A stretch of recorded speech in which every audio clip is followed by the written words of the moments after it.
እና አቡነ ሽኖዳ ስድስተኛው ነጥብ ስለኔ የሚያወሩ የመሰለኝ በእውነቱ ከሆነ ሰዎች እግዚአብሔርን የመምሰል ልምምድ ትተው ሃይማኖታዊ ክርክርና ሃይማኖታዊ ግጭቶች ሲገቡ ጽድቅ እንደሌላቸው ነው የሚያመለክተው ማለታቸው ትክክል ነው።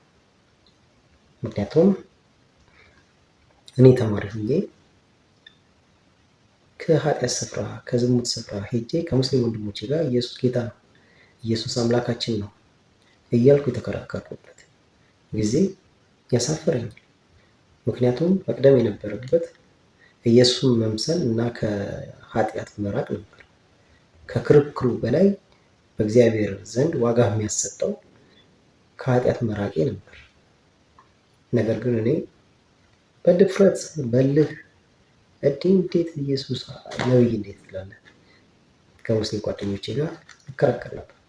እነሱ ኢየሱስ ነብይ ነው ይላሉ፣ እኔ ደግሞ ኢየሱስ እግዚአብሔር ነው፣ ኢየሱስ ጌታ ነው እያልኩ እከራከር ነበር። የሚያሳፍረው ነገር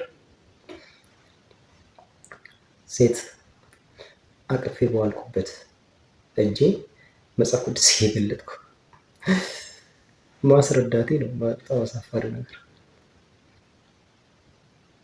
ከፕሮቴስታንት እህት ወንድሞቼ ጋር ደግሞ ዝሙት ስናገር በዋልኩበት በቀልዱም በምሩም ስለ ዝሙት ሳወራ በዋልኩበት አንደበቴ ሄጄ ማርያም አማላጅ ናት፣ ማርያም የጌታ እናት ናት፣ አማላጅ ናት፣ አስታራቂ ናት እያልኩ የተከራከርኩበት ጊዜ ነው የሚያሳፍረኝ። ምክንያቱም የማርያም ስም በእኔ አንደበት ለዛውም በኃጢአት ብጫት በተጨማለቀ አንደበት መጠራት አልነበረበትም፣ ማፈር ነበረብኝ።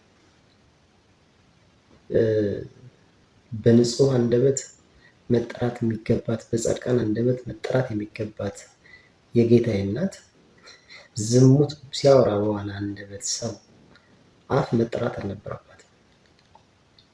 እና ከፕሮቴስታንት ወንድሞቼ ጋር የተከራከርኩበት ጊዜ ነው ያስታወሰኝ። አሁን ይሄ ነጥብ ከሙስሊም ወንድሞቼ ጋር የተከራከርኩበት ዘመን ያስታወሰኝ እና ሁላችንም ምስሊም ነው ከኃጢአት አልራቅንም፣ ግን በስነ መለኮት ዲስኮር ላይ ስንጨቃጨቅ ለዛው እውቀቱ ሳይኖረን ግንዛቤው ሳይኖረን ኑሮም ቢሆን ጥሩ ምንም እውቀቱ ሳይኖረን ዘለቅ ያለ እውቀቱ ሳይኖረን ስንከራከር እንውላለን። ከክርክር በኋላ ግን ያለነው ኃጢአት ስፍራ ነው እና አቡነ ሽኖዳ በስድስተኛው ነጥባቸው ላይ የሚቀድመው እግዚአብሔርን የመምሰል ልምምድ፣ እግዚአብሔርን የመራብ ልምምድ፣ ጽድቅን የመራብ ልምምድ ነው የሚቀርበው።